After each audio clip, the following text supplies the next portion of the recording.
চলে এলাম আরেকটা ভিডিও নিয়ে। বর্তমানের মোস্ট ভাইরাল জায়গা দিয়াবাড়ি উত্তরা। কিভাবে গিয়েছিলাম মেট্রোতে করে সেটাই থাকবে আজকের ভিডিওতে।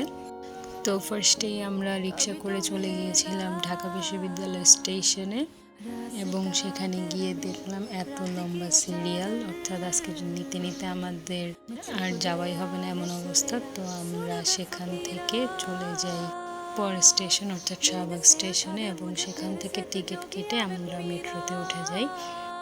তো আমাদের যেটা ভুল হয়, আমরা যেহেতু ক্লিয়ারভাবে জানি না, তো আমরা একদম উত্তরার শেষ পর্যন্ত নিয়েছিলাম, অর্থাৎ উত্তরা উত্তর পর্যন্ত। তো আপনারা উত্তরা সেন্টারের টিকিট কাটলেই হবে। আমার হাজব্যান্ড আসলে শেষ স্টেশন পর্যন্ত দেখতে যাচ্ছিল যে সেটা কেমন, তো আমরা সেখানে নেমে আবার রিক্সা করে আসতে হয়েছিল আর কি। তো এই যে ভিউ দেখতে দেখতে আমরা একদম চলে যাই উত্তরা উত্তর, এবং সেখানে এত বেশি ভিড় ছিল যে আমরা বসার কোনো জায়গা পাচ্ছিলাম না। তো এই তো আমরা নেমে গিয়েছি, নেমে আমরা আবার অটোতে করে চলে যাচ্ছিলাম দিয়াবাড়ি উত্তরা। এই যে এই জায়গাটা, এখানে মেইনলি কায়াকিং করা হয়। তো আপনারা যদি দিয়াবাড়িতে যেতে চান তাহলে আপনাদেরকে অবশ্যই এখান থেকে আরও 30 টাকার মতো ভাড়া দিয়ে ভিতরে যেতে হবে।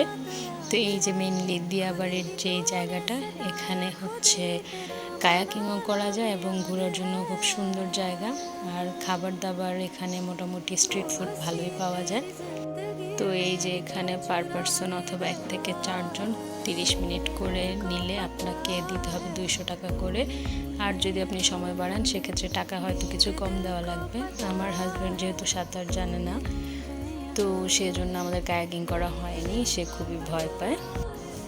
আর ইন্টারেস্টিং ব্যাপার হচ্ছে এখানে এত সুন্দর বাতাস আর ভিউ ছিল, আর ভিতরে ঢুকতে ঢুকতে আপনি ফুচকার দোকানের অভাব থাকবে না এরকম, অর্থাৎ আপনি ভিতরে যেতে যেতে ফুচকার দোকান পাবেনই।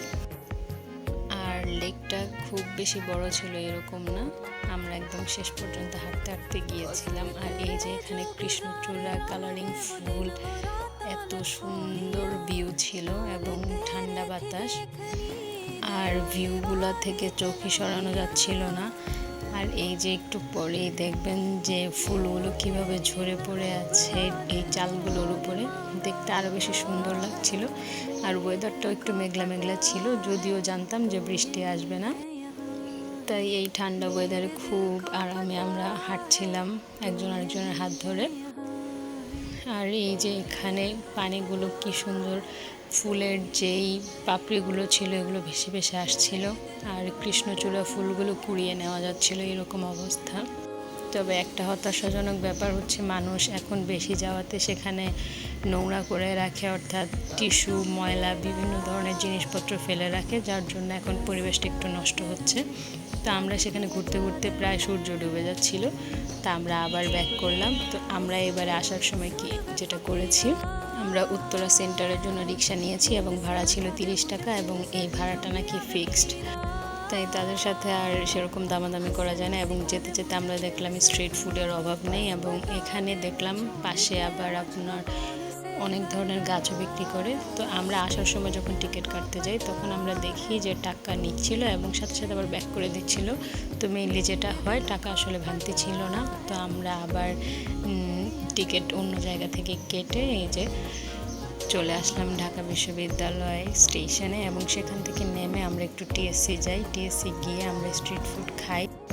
আর আমার মতো কার কার স্ট্রিট ফুড খুবই পছন্দ তারা অবশ্যই জানাবেন। আমার তো খুবই ভালো লাগে, অর্থাৎ বিশেষ করে রাতের টাইমে এরকম স্ট্রিট ফুড খেতে আমার ভীষণ ভালো লাগে।